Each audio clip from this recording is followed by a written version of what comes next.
आज बस्ती में जो हुआ उसने पूरे देश का ध्यान अपनी तरफ खींच लिया। 2500 महिलाओं ने एक साथ ऐसा सोहर गाया कि इतिहास बन गया। और सबसे बड़ी बात, इस आयोजन का नाम अब गिनीज वर्ल्ड रिकॉर्ड में दर्ज हो चुका है। आप देख रहे हैं AKP न्यूज़ 786 और मैं हूं आपके साथ। आज की इस खास रिपोर्ट में बात होगी उस ऐतिहासिक पल की जिसने बस्ती को पूरे देश में चर्चा का विषय बना दिया।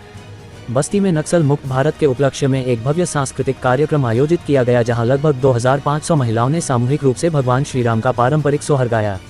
जैसे ही हजारों महिलाओं की आवाज़ एक साथ गूंजी, पूरा माहौल भक्तिमय और जोश से भर गया। लोगों ने कहा ऐसा दृश्य उन्होंने पहले कभी नहीं देखा।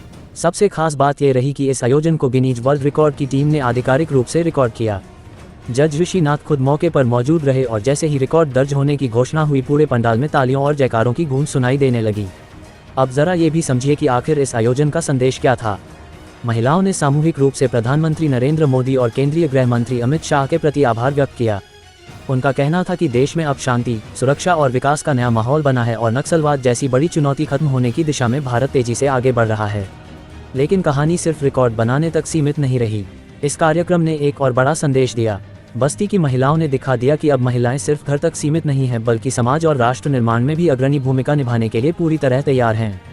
पहल संस्था के संस्थापक मनीष मिश्रा ने कहा कि केंद्र सरकार की मजबूत रणनीति और दृढ़ इच्छाशक्ति की वजह से देश नक्सलवाद मुक्त भारत की ओर तेजी से बढ़ रहा है। उन्होंने कहा कि यह सिर्फ सुरक्षा की जीत नहीं, बल्कि सामाजिक समरसता और विकास की भी बड़ी उपलब्धि है। कार्यक्रम के दौरान पूरे आयोजन स्थल पर लोक संस्कृति और सनातन परंपरा की अनोखी झलक देखने को मिली। भगवान श्री राम के जन्मोत्सव से जुड़े पारंपरिक सोहर गीतों ने माहौल को पूरी तरह भक्तिमय बना दिया। हजारों लोग लगातार महिलाओं का उत्साह बढ़ाते नजर आए। अब इस ऐतिहासिक आयोजन की चर्चा पूरे उत्तर प्रदेश में हो रही है। लोग इसे बस्ती के गौरव और महिलाओं की शक्ति का प्रतीक बता रहे हैं। सोशल मीडिया पर भी इस कार्यक्रम के वीडियो तेजी से वायरल हो रहे हैं और लोग महिलाओं की इस एकता और सांस्कृतिक शक्ति की जमकर तारीफ कर रहे हैं। तो क्या आपको लगता है कि इस तरह के सांस्कृतिक आयोजन भारत की परंपरा और एकता को और मजबूत करते हैं? अपनी राय कमेंट में जरूर बताएं। और अगर आप चाहते हैं ऐसी ही बड़ी और दमदार खबरें सबसे पहले मिलें तो अभी AKP न्यूज़ 786 को सब्सक्राइब कीजिए। वीडियो को लाइक और शेयर जरूर करें, क्योंकि आपकी एक शेयर से देश की संस्कृति और महिलाओं की ताकत की ये कहानी और लोगों तक पहुंचेगी। जय हिंद। बस्ती की महिलाएं भारत के यशस्वी प्रधानमंत्री, यशस्वी गृह मंत्री जी को धन्यवाद दे रही हैं भारत को नक्सल मुक्त करने के लिए। भारत का कोई ऐसा गांव नहीं होगा जिस गांव से कोई ना कोई एक सिपाही CRPF में नहीं होगा। CRPF के जवान कभी अम्बुश में मारे जाते थे, कभी किसी इसमें मारे जाते थे।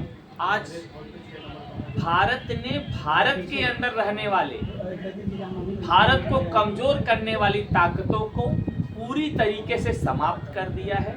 भारत विश्व को शांति की मार्ग पर ले जाने के लिए, भारत विश्व गुरु बनने के मार्ग की तरफ प्रशस्त हो चुका है।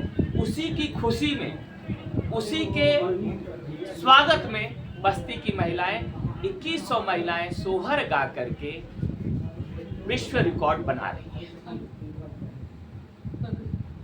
ठीक।